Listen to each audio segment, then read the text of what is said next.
Bonsoir à tous. Avant de commencer, nous allons avoir, pour ceux qui ne comprennent pas l'anglais, ces petits boîtiers qui sont juste derrière la colonne verte, la première, qui vont vous permettre de tout comprendre à ce que dira Neil Gaiman. Et si jamais vous êtes anglophone et que vous ne comprenez absolument pas le français, donc pas ce que je dis, vous pouvez aussi le prendre, car sur le bouton numéro 2, vous pourrez entendre le français.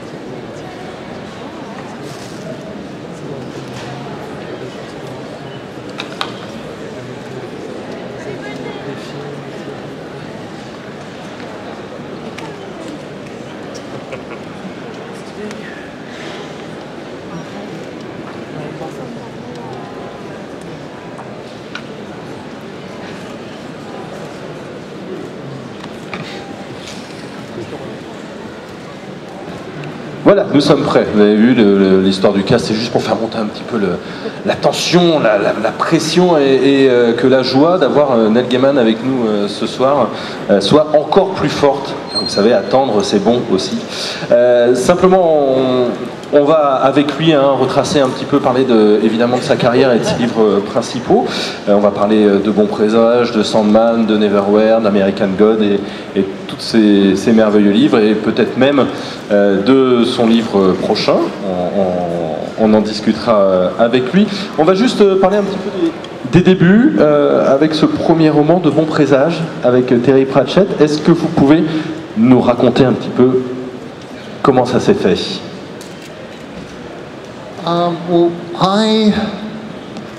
it was 1987, 86, 87, I got to write a book called Don't Panic, The Hitchhiker's Guide to the Galaxy Companion. And I got to interview Douglas Adams a lot, and Douglas let me go through his filing cabinets, and I wrote a book. And by the end of that book, I thought, you know, I can write in this style. The style that I would call classic English humor. I can do this. And I had an idea for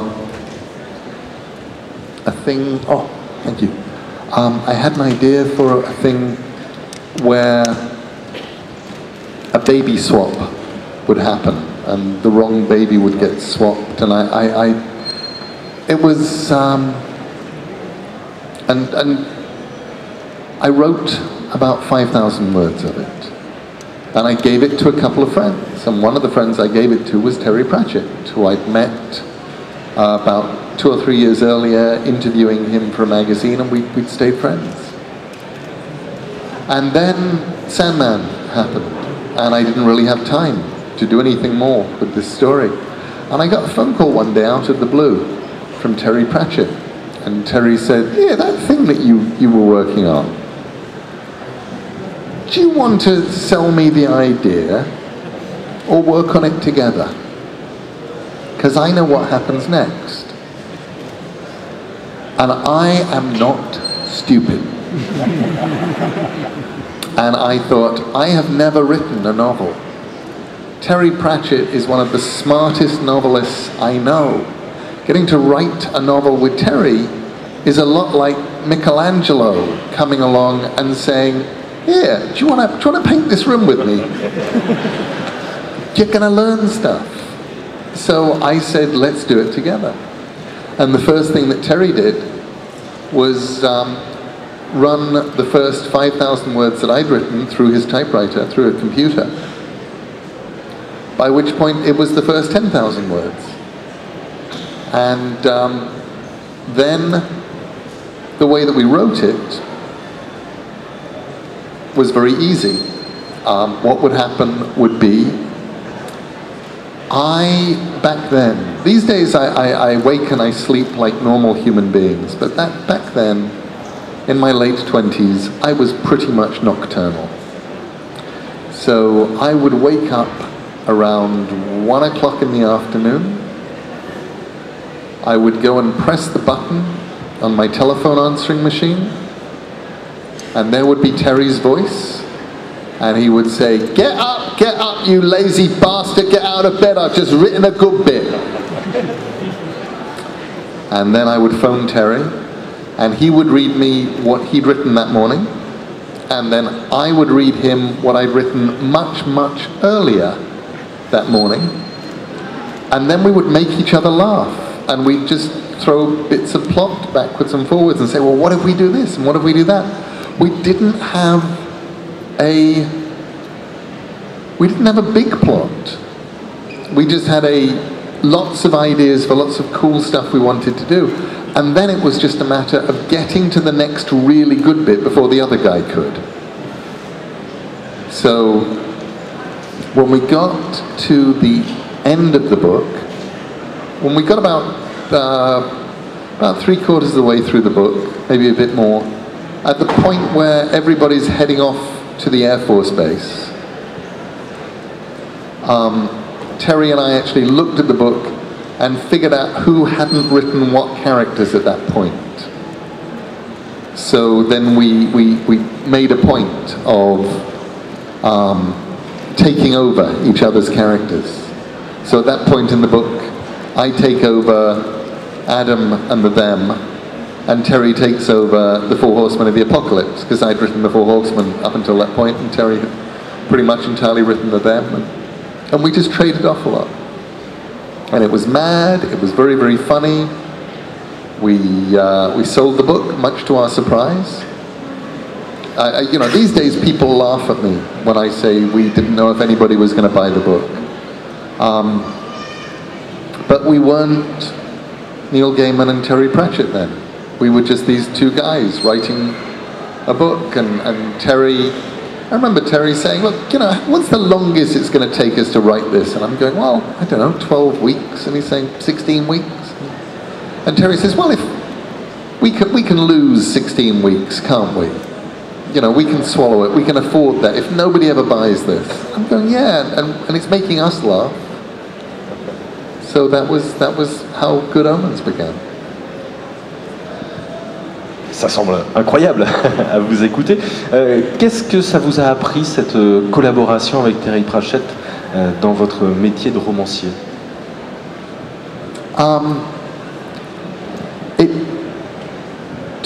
The biggest thing it did was take into the area of fiction for me the thing that I had already learned as a journalist on non-fiction, which was, you do it. This is what you do. You sit down and you put one word after another word. You don't go, I do not feel like writing today. You do not go, I will wait till I am in a better mood. You do not go, I will wait till the idea fairies sprinkle me with magical dust. You just go, right, oh God, I've got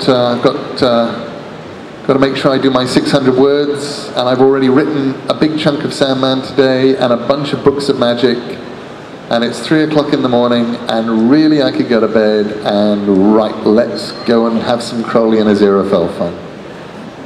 And that was I think the biggest thing that I learned, was that you write a book by writing a book. There are no magic elves who will write the book for you. It's not fair. Sometimes I think it should be like the story of the elves and the shoemaker, where you cut out the leather and you leave it there, and you get up the next morning and there are shoes. I would love that, but the elves never come. So I wind up having to write the stories and put the words down myself. Le livre d'après, c'est Neverwhere, en 96. Peut-être c'était d'abord une série télé. Est-ce que vous pouvez nous raconter cette histoire? It was indeed. If I'd loved the TV series, there would never have been a novel. Because I originally didn't intend to do a novel. I thought we'd probably just do a script book with the scripts and maybe some photos, and that would be it.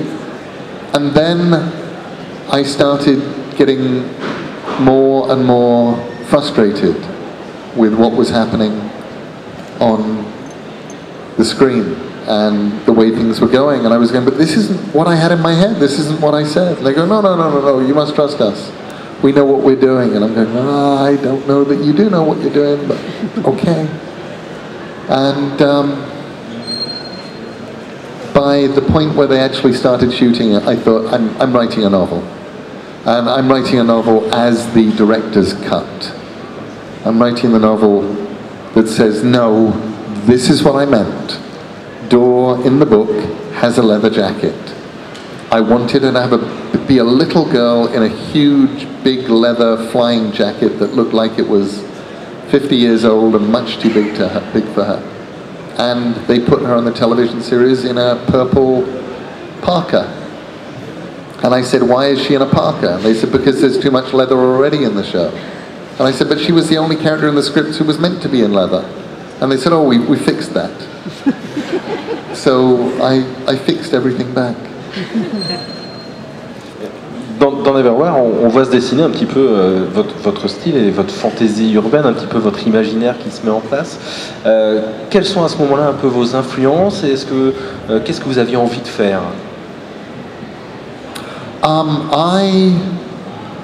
When I was a young man, well, not a young man, when I was a teenager, I thought that I was going to be a hard science fiction writer when I grew up. I don't know why I thought this, because it's not even like I liked hard science fiction, or read it particularly. I like Larry Niven, but most hard science fiction actually left me kind of cold. But I was convinced that to be a proper science fiction writer, which obviously I wanted to be, I would have to be a proper hard science fiction writer. And to this day, I look back on that with a certain amount of puzzlement. Because none of my influences were hard science fiction writers. My influences as a child would have been people like P.L. Travers, who wrote Mary Poppins, like C.S. Lewis, like J.R.R. Tolkien.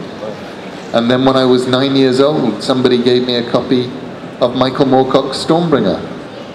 And Michael Moorcock immediately became my favorite writer. And I didn't know that Stormbringer was unsuitable for children. I just thought it was brilliant.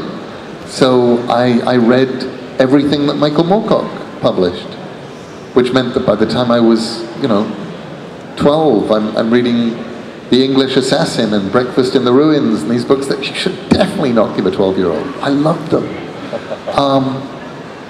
I loved Harlan Ellison, I loved Samuel R. Delany, I loved R.A. Lafferty, I loved Roger Zelazny.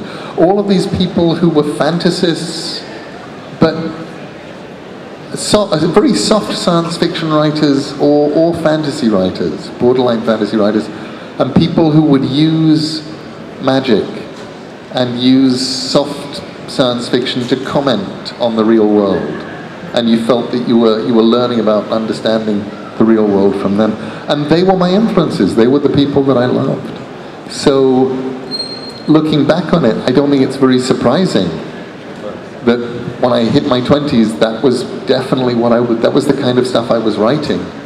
But I felt guilty for writing it the whole time, because I thought I should be writing hard science fiction. I should actually understand this science stuff and be writing that. Parlez-nous un petit peu de Londres et de cette ville cachée, la relation justement à Londres, à la ville, et puis on parlera de votre relation à ce qui est caché derrière. Well, I think for me, when I was growing up, London was a semi-mythical place that I would visit. And I loved visiting. I loved going to London. It was exciting. And I loved going on the tube. And I would look at the names of places on the tube, and I would wonder about them. And I would look at, Oxford Circus, and I think, is there a circus there? Does it have clowns? Are there elephants? And what about Knightsbridge? Who is the knight? Does he ride over this bridge? Do you have to cross the bridge? And the knight says, stop, you shall not pass. Is that what happens? And what about Earl's Court? And who is the Earl? And what's his court like? And There's a town called Turnham, there's a tube stop called Turnham Green. Do people turn green there? And what about the shepherds of Shepherd's Bush? Are there sheep everywhere? So, I mean, this sort of stuff I would just wonder and imagine. And then when I was about 23, I moved to London. And London, even though I was living there, it still felt semi-mythical. There was huge crumbling areas of London. A lot of places which these days have become very nice. In those days were weird and crumbly. And you'd have these huge old buildings, and I'd wonder what was on the rooftops. I'd wonder what was beneath our feet. And I'd read books about London. I remember being absolutely fascinated by Henry Mayhew's book, London Labour and the London Poor, which he wrote during, I think, the 1850s, and he was the first editor of Punch magazine, and he just went out and interviewed poor people and working people in London and wrote down what they said. And that, I thought, was absolutely fascinating. So, so I named Richard Mayhew after him. And Neverwhere began when I ran into Lenny Henry, who was an English actor. And Lenny, I was a judge for the Arthur C. Clarke Awards, and they were in this London club. And Lenny said to me, Neil, I've been talking to the BBC, and they'd like me to make a fantasy TV series. You're a great fantasy writer. Would you do something? The only idea I've got is tribes of homeless people in London. And I went home and I thought about this. And then I wrote Lenny a letter. And I said, no, I actually don't want to do tribes of homeless people in London. And I don't want to do tribes of homeless people in London because I'm a good enough writer that I could make it seem really cool and magical and special to be living homeless in London. And I don't want to do that. So let me make it more metaphorical. Let's talk about the people who fall through the cracks, and the homeless, and the disenfranchised. But let us talk about them in a London that does not exist. Let's create two Londons, the real London and London below. And so that was what I got to create. And then what was wonderful about doing it as a BBC series is because the BBC name opens doors. Just like Door herself opens doors, the BBC name opens doors. And I got to walk through the sewers of London. I got to go to places where you're not allowed to go, strange abandoned places. I got to wander the roof of the St. Pancras Hotel where you're not allowed to go, and all of that kind of stuff. And that fed into Neverwhere as well. On a l'impression que ce qui est caché, tout du moins c'est ce que vous disiez, hein, vous imaginez plein de choses, par exemple à partir des stations de métro. Est-ce qu'écrire, c'est aller voir un petit peu ce qui est caché derrière? I find that almost a very strange question because I can't stop imagining what's behind those places. That's just how my mind works. It's like people say to me, well, how do you come up with ideas? And I go, I think everybody does. I think, you know, for me, coming up with ideas is not something I do consciously. I very rarely sit and think, I need an idea now. What happens is I think of something, and then I think of something else, and then they come together. I think, you know, everybody knows that if you get bitten by a werewolf, when the moon is full, you will become a wolf. I know that. And then one day I can be sitting there and I can think, I wonder what would happen if a grumpy werewolf bit a chair. Next full moon, if I'm sitting here, is the chair going to start getting hairy?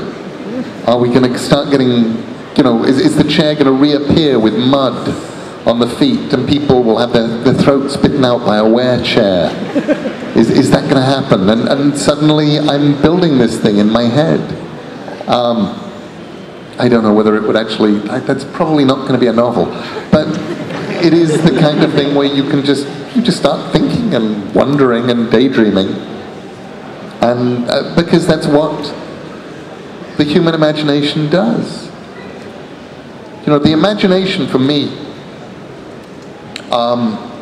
is the most important thing that any of us possess, is our imagination. In 2005, I was at a convention much like this one in China, which was the first science fiction convention in China that was state approved. They'd had one about 15 years earlier and the state of them don't do that. And so nobody did another one. And then in 2007 they said, yeah, you can have another science fiction convention. And they invited me and they invited Nancy Kress and a few other people, and we all trekked over to Chengdu. And at one point I said to a party official, I said, okay, so why are you having a science fiction convention? What changed? And he said, well, we Chinese are really good at making things that people bring to us. People bring us a circuit board, people bring us an iPod, and they say, can you make this? And we say, yes, we can make it faster and better than anyone else in the world. We can do that. But we aren't inventing iPods. We aren't inventing anything. We just make the things that are brought to us. And we went to America, and we went around Microsoft, and we went around Apple, and we went around Google, and we talked to all these people. And one of the things that we said to them is, where did you start this thing? How can you make this stuff up? And everybody we talked to said, well, when I was a kid, I read a lot of science fiction. And I thought the world doesn't have to be like this. We could make this weird future stuff. And that's where it started for these people. So the Chinese came back and went, you know, maybe we were on the wrong tack by stamping out the imagination. Maybe we should actually let people imagine. Maybe we should encourage it even. And I went, yes, of course you should, because everything you see gets imagined. You know, chairs. Somebody had to imagine a chair before you got a chair. Somebody has to think of something first, and that's that wonderful. And I remember saying to these young Chinese writers, they said, what should we do? And I said, you should daydream. And they said, what do you mean? And I said, well, you should just stare out of the window and let your mind go. And I felt like somebody who just told a monastery of young monks that they really should try and get laid more. You know, you have to imagine, and to imagine, you have to let go. So for me, on the how do I come up with things like Neverwhere? Why am I thinking about the world underneath the streets in London? What else is there to think about? If I read a book and I learn that in the 16th century they lost a pig, a piglet escaped and ran into the sewers of London, and then it grew and ate sewage and lived down there, and they would send in hunting parties, and the hunting parties would fail. Obviously, being me, the next thing that I'm going to think is, well, obviously it's still down there, and it must be bigger than an elephant by now, and this is the beast of London, and it's still there. Voilà, s'il y a un cochon dans un des romans de Neil Gaiman, vous saurez que c'est né à Nantes. C'est important. Une petite question peut-être sur American Gods, où là vous réinventez complètement une mythologie. Alors c'est pareil, comment est-ce que vous avez travaillé, comment c'est né l'enchaînement des idées pour American Gods? Well, for American Gods, I wasn't really reinventing mythology. What I was doing was just having a huge anarchy of mythology. I began by going, okay, what if... Well, actually, what I began with in American Gods was jet lag. A very specific kind of jet lag. It was July the 2nd, 1998, and I was going to Sweden and Norway. Norway first, then Sweden, then Finland, to do some appearances. And my travel agent said, would you like to stop off in Iceland, in Reykjavik, on the way, because you can stop there for free? And I said, sure. I've never been to Reykjavik, that'll be fun. And the plane left Minneapolis at 7:30 in the evening, and I was not a sleepy, you know, it took off, I was still awake. And it landed 5 hours later, because it just hops over the pole. So it's a little after midnight, American time, and I haven't slept on the plane, but I figure that's okay. It's 6:30, 7:30 in the morning, Iceland time. And I thought, you know, I'll just keep going till it gets dark. There are people in the audience who are cleverer than I was. And it was July the 2nd in Reykjavik. It does not get dark. At 3 o'clock in the morning, it looks like the sun has gone behind a cloud. And that lasts for about 40 minutes, and then it comes out again. And in my hotel, they had just very thin white curtains, and I was wide awake. And I'd now been awake for 48 hours. And it was the Sunday, and I walked around Reykjavik, and everything was closed, but there was a tourist exhibition that was open. And I walked in, and I saw a tourist diorama of the travels of Eric as he went to Vinland. And I looked at it and I thought, I wonder if they took their gods with them. And suddenly I had a book. Suddenly all of these sort of fragments of stuff that I had in my head had a place to go. And a couple of days later, I think in Bergen, in Norway, having slept, I sat down and wrote a letter to my editor and to my agent saying, this is American Gods, this is what it is. And it was a huge anarchy of belief. It was saying, okay, what if everything that people believe is true because they believe it, but they brought it with them to America and they've stopped believing in it. And now they believe in new gods. They believe in television. They believe in the internet. They believe in their cars. And where does that take us? And that was really the starting point for American Gods. On essaye d'aller un peu vite. Simplement, vous avez aussi travaillé beaucoup pour la télévision et le cinéma. Est-ce que c'est le même processus de travail et de création pour vous, ou alors c'est des choses qui sont complètement différentes? Je crois qu'il y a un épisode de Doctor Who qui est notamment en cours, et c'est pas le premier.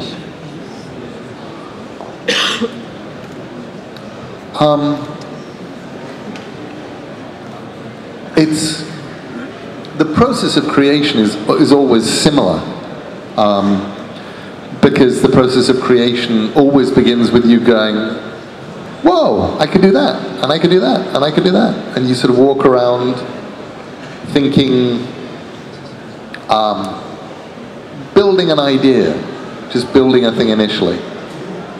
And then the process of creation is always the same, because it's you, and you are fighting a blank sheet of paper.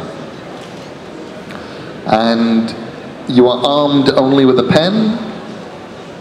Sometimes you are fighting a blank screen, armed only with keys.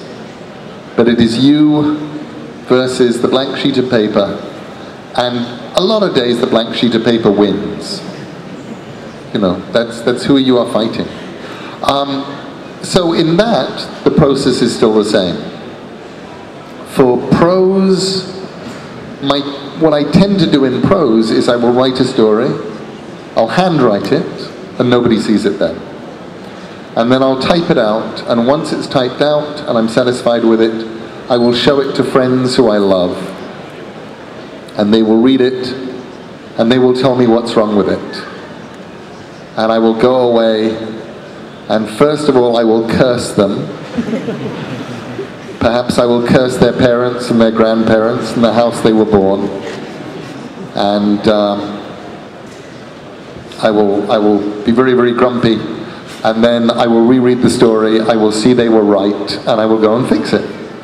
So that's what I do with a story or a novel. It gets written, handwritten, typed up, given to a few friends, take on board their whatever they think, and then I'll fix it up, and then it goes off to be published. And that's my publishing process. With movies or TV, it's not like that. You know, I will have the idea, I will handwrite a bunch of stuff, I will type it all up, I will send it in, and then they will say, yes, it's very nice. Do you have one just like that but in red? And they will say, it's really, really good, but the whole thing where you have all these women in the story, can you make them dwarves? Because we have lots of dwarf shooting we could do here, but we don't have any budget for women. And then I do that, and then I give them the script back, and they go, oh, no, dwarfs, we've actually checked, they cost a lot of money. Could you turn the dwarves back into women? I'm going, but I've completely changed the plot. And I'm saying, well, yeah, but keep the plot the way it is now. We like it like that, but just, you know. And so the process of writing for TV particularly is a process of doing that over and over. And one where you have to get used to it. You know, so far I have not written an episode of Doctor Who where I did not wind up throwing away the first 5 to 7 pages. Everybody likes them until we get to the point we're about to shoot them, and then people say, you know, you can just start 7 pages in. I go, no, I can't, I've got all the plot there, everything's set up. And they go, yeah, but you know what? It's just people faffing around and talking. Why don't you start 5 pages later? I go, well, okay. And I do.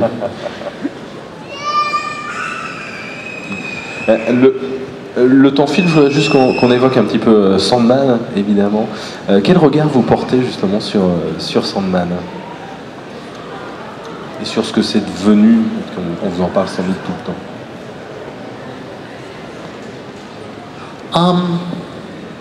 I don't know. I really don't know. George Harrison once said in an interview that the weirdest thing for him and John Lennon and Paul McCartney and Ringo Starr is they were the only people who got to live through a 1960s that didn't have the Beatles in it. They have no idea what the effect of the Beatles was. They weren't there. Their 1960s didn't have the Beatles in it. They were part of this rock band. My 1990s, my history of what I've read does not have Sandman in it.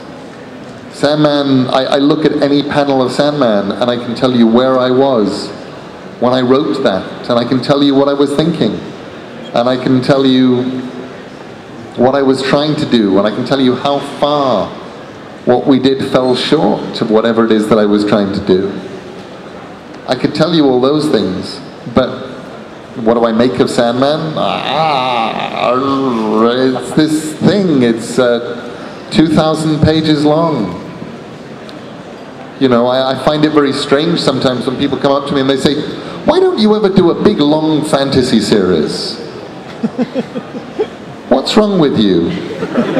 You write all these things like Neverwhere and Stardust America, but you never do a big long fantasy series, one with lots and lots of parts. And I go, Sandman, it's 2,000 pages of comics.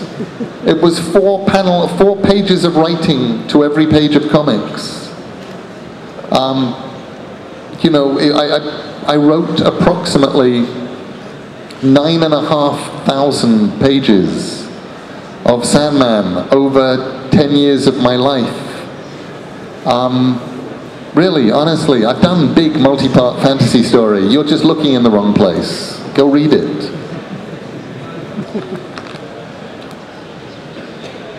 Je voudrais parler notamment de votre actualité avec ce livre avec Dave McKean qui vient de sortir Au diable Vauvert.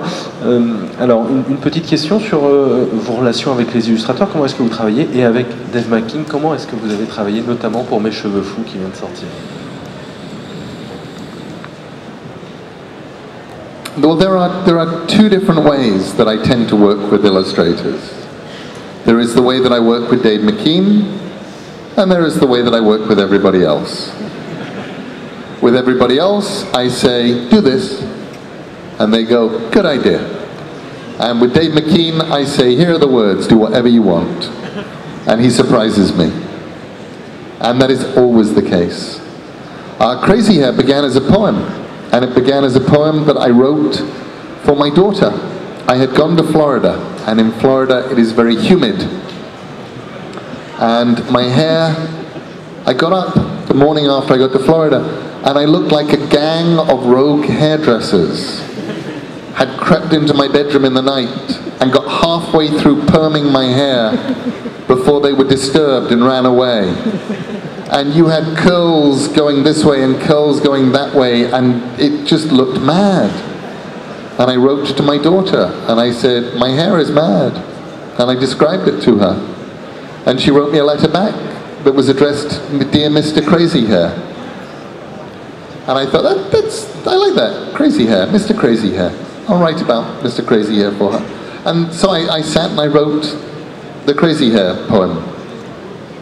And then I went to an academic conference. And there were a lot of professors there, important academics, and I read them. I read some stuff that I was working on, and then I read Crazy Hair, because I had another 3 minutes to go, and my time wasn't up, so I read them now. And after the reading, I saw a line of important academics and professors there to talk to me. And I thought, good, finally. Finally, they're coming to talk about my work. And all of these professors just had one question. They said, that Crazy Hair thing, could I have a copy for my granddaughter? And I thought, that was not what it was meant to do. And so after enough of this, I gave it to Dave McKean. Dave, this was 2002, 2003. Dave made Mirror Mask. So it took Dave like 4 years to do Crazy Hair, because his plate was filled with other things, and then one day he gave me Crazy Hair. And it's so beautiful and so completely mad. And I have to say, I read the French text yesterday, and I thought it was astoundingly good. Somebody actually catching the rhymes and the meter and the sense of something like that, and allowing, the Dave McKean topography and fonts to happen. It was magnificent. Je voudrais qu'on parle de votre prochain livre, celui sur lequel vous travaillez, puis je crois qu'il y a une lecture aussi que vous pourriez nous faire et avoir la gentillesse de nous faire. Dites-moi, alors, quel est ce livre d'abord? Probably not a bad idea. Okay, so, the new book, which will come out in English in June next year, and will come out in France once Marion has had it translated and is ready to publish, whenever that is. It's called The Ocean at the End of the Lane. And The Ocean at the End of the Lane is a very, very strange book indeed. I didn't mean to write it. I thought I was writing a short story. And then it didn't stop. It just kept going. And so I would write, and I would write, and I would go, well, maybe it's going to be 10,000 words. And then I keep writing, and then I go, well, maybe it's going to be 20,000 words. I keep writing, I go, maybe it's going to be 40,000 words. Wouldn't that be weird, a really long novella? And then finally, I looked around one day and went, this thing is now 54,000 words. It's actually, it's a novel. It's not the longest novel I've ever written, but it's a novel. And that took me by surprise. It is the most personal book I've ever written. It's very, very personal. The protagonist is not really me, age 7, but he's kind of me, age 7. The family is not really my family, except where I stole real things from my real family. But the house they are living in, and the land they're on, and the place everything happens, is all places that I lived, I explored, I got lost in when I was 7 years old. And it's a story that begins with a suicide. Our hero, our little 7-year-old hero, meets some ladies who live at the end of his lane, and the youngest of them is 11 years old, and she's been 11 years old for a very, very long time. And she says that the duck pond at the back of the farm is the ocean, and that her family came across it from the old country. And her mother says that's not the real old country. The real old country sank under the waves. And her grandmother says they're both wrong. And she's the only one who remembers the really old country before the Big Bang. And so it's a strange novel that in some ways is the smallest thing I've ever written, and the most personal, and then has huge, strange fantasy elements to it. Est-ce que vous voulez nous en lire un petit extrait? C'est la classe quand même, hein? Neil Gaiman qui nous lit un extrait de son prochain livre. Let me have a quick show of hands, because I don't want to read for too long, because we will get we need time for questions and stuff. Would people prefer to hear a very, very short, like 5 minutes from the new novel, or would they prefer to hear some poems or something much shorter? Novel? Hands up for 5 minutes of novel. Okay, hands up for 5 minutes of poems or something shorter. Novel wins. Good. Okay, now I have to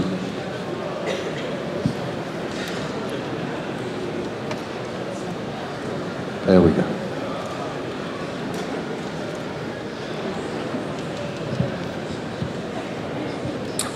So,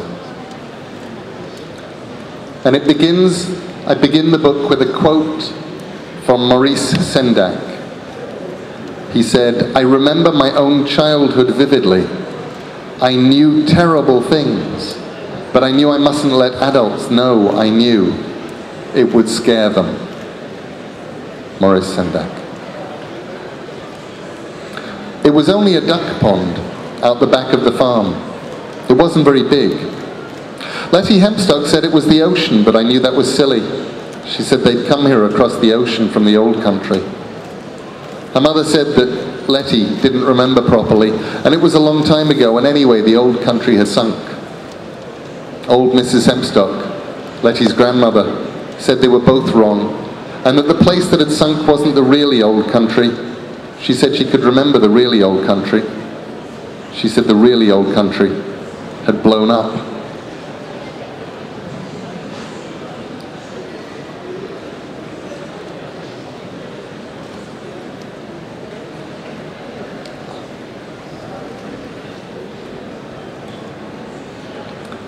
So, it was the first day of the spring holidays. 3 weeks of no school. I woke early, thrilled by the prospect of endless days to fill however I wished. I would read, I would explore. I pulled on my shorts, my t-shirt, my sandals. I went downstairs to the kitchen. My father was cooking while my mother slept in. He always cooked breakfast on Saturdays. I said, "Dad, where's my comic?" He bought me a copy of Smash before he drove home from work on Fridays, and I would read it on Saturday mornings. "In the back of the car. Do you want toast?" "Yes," I said, "but not burnt." My father did not like toasters. He toasted bread under the grill, and usually he burnt it. I went outside into the drive. I looked around. I went back into the house, pushed the kitchen door, went in. "Dad, where's the car?" "In the drive." "No, it isn't." "What?" The telephone rang and my father went out into the hall where the phone was to answer it. I heard him talking to someone. The toast began to smoke under the grill. I got up on a chair and turned the grill off. "That was the police," my father said. "Someone's reported seeing our car abandoned at the bottom of the lane." I said I hadn't even reported it stolen yet. "Right, we can head down now, meet them there." "Toast!" He pulled the pan out from beneath the grill. The toast was smoking and blackened on one side. "Is my comic there, or did they steal it?" "I don't know. The police didn't mention your comic." My father put peanut butter on the burnt side of the toast, replaced his dressing gown with a coat worn over his pajamas, put on a pair of shoes, and we walked down the lane together. We'd walked for perhaps 5 minutes down the narrow lane which ran through fields on each side when a police car came up behind us. It slowed and the driver greeted my father by name. I hid my piece of burnt toast behind my back while my father talked to the policeman. I wished my family would buy normal sliced white bread, the kind that went into toasters, like every other family I knew. My father had found a local baker's shop where they made thick loaves of heavy brown bread, and he insisted on buying them. He said they tasted better, which was, to my mind, nonsense. Proper bread was white and pre-sliced and tasted like almost nothing. That was the point.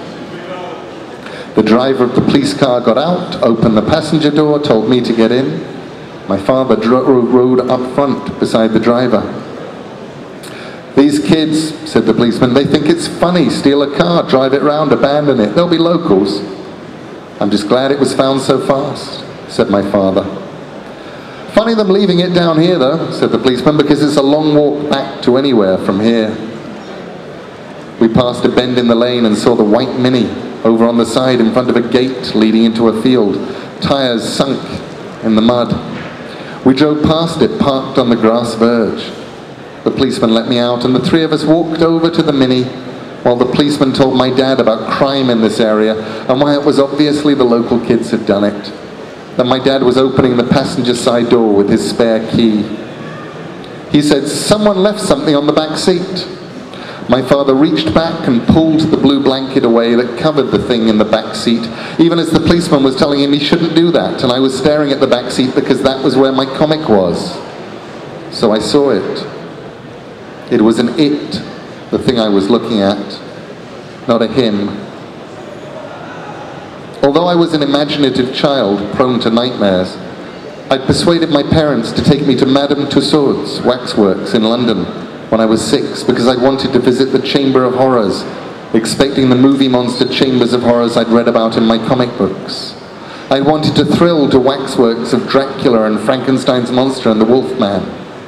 Instead, I was walked through a seemingly endless sequence of dioramas of unremarkable, glum-looking men and women who'd murdered people, usually lodgers and members of their own families, and who were then murdered in their turn by hanging, by the electric chair in gas chambers. Most of them were depicted with their victims in awkward social situations, seated round a dinner table perhaps, as their poisoned family members expired. The plaques that explained who they were also told me the majority of them had murdered their families and sold the bodies to anatomy. It was then the word anatomy garnered its own edge of horror for me.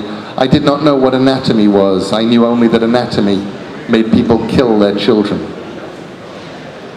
The thing in the back seat that had been covered by the blue blanket, I knew that blanket. It was the one that had been in my old bedroom on the shelf for when it got cold. Was not convincing either.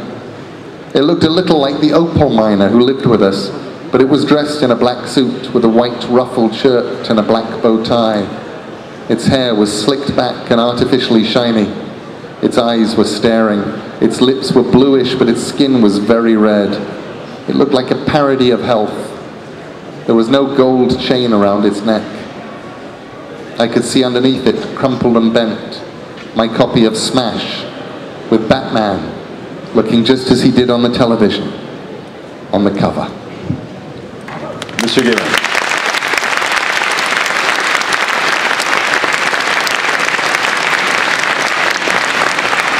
Thank you. Il nous reste 5 petites minutes. On vous garde jusqu'à la fin.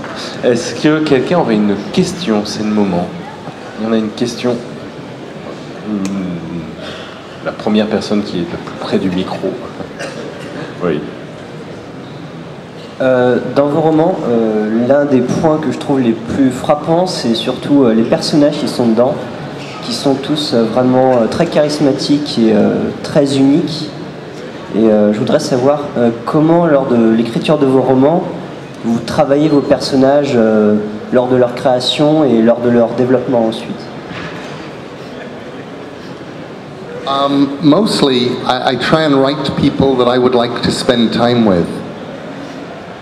I remember once I read a novel by a very brilliant writer, and I was halfway through the novel and I thought, if I met any of these people at a party and had to talk to them for more than 2 minutes, I would apologize, tell them I'd forgotten something and head for the kitchen.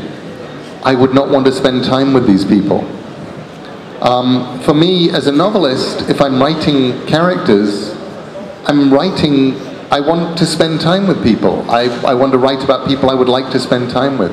So that, for me, is always the big driving thing, is just imagining people that I would like to be with. They can be bad people, they can be evil people, they can be terrible people, but I would always like to have people who, if I wound up talking to them, I would go, you know, I'm just going to talk to this person because they are so cool, or so interesting, or so weird. Est-ce qu'il y a une autre question? On a encore le temps pour une ou deux questions. Peut-être madame devant. Bonjour, je vais parler de la présence de Neil Gaiman sur Internet, sur les réseaux sociaux en particulier. Je voulais savoir si le fait d'avoir la possibilité comme ça, d'avoir immédiatement un retour des fans par rapport à tout ce qu'il peut nous apporter, est-ce que ça a une influence sur son écriture actuellement? No. I wish it did. I don't think so. But there are great times when suddenly I will go, like writing this book, there was a point where I needed to know what the price of a certain sweet, these little candies, what the price was in England in 1967, 1968. So I asked Twitter, and it was brilliant. I got at least 200 different replies and established that they were anywhere from 16 to a penny to 1 a penny. I had a wonderful time looking through and asking people about these sweets, and I wasted a lot of time that otherwise I could have spent writing. And that is what Twitter is good for. It's fantastic. You know, without social media, I could have written this novel in half the time. But I like social media. It's fun. It's company.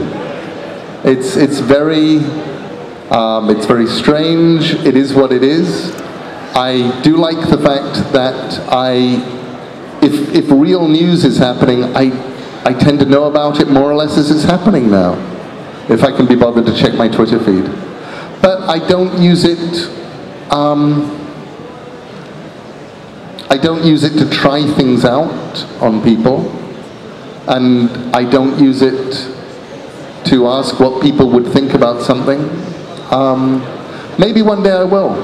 I loved when I did the songwriting project 8 in 8 with Ben Folds and Damien Kulesh from OK Go and a woman called Amanda Palmer. I don't know what happened to her. The idea was we were going to try and write and record 8 songs in 8 hours. And somebody on some website that I saw said, well, they aren't going to do that. They're going to write the songs beforehand, and then they'll come in and just sort of pretend they've written them. And I thought, actually, let's make it obvious. Let's make the process here transparent. So I just sort of started by saying, okay, name a famous person from history. And hundreds of names go past, and a bunch of people are suggesting Nikola Tesla. So I say, great, Nikola Tesla, do-do-do-do-doom. That's a nice beat. I can do a song about me and Nikola Tesla. And I wrote my Nikola Tesla song. And grabbing other things from just...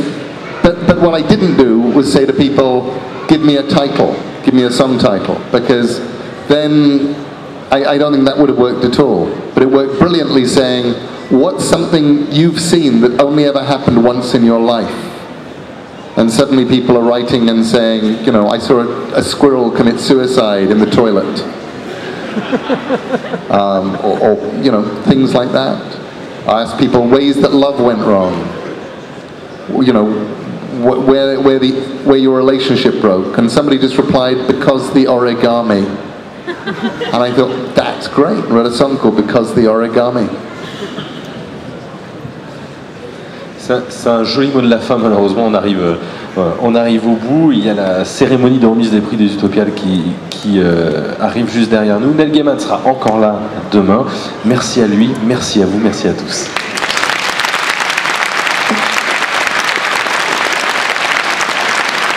Thank you very much.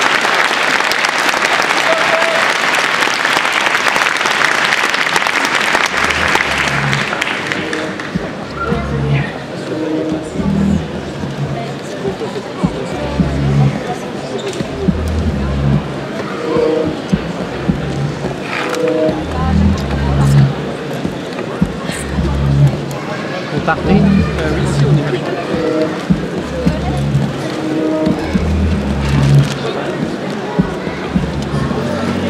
Tu mets juste.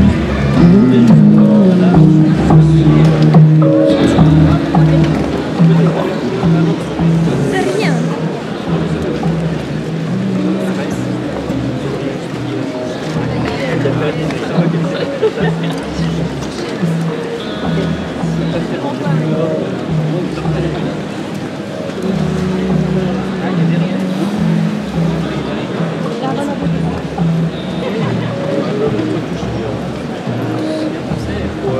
Je veux bien rouler.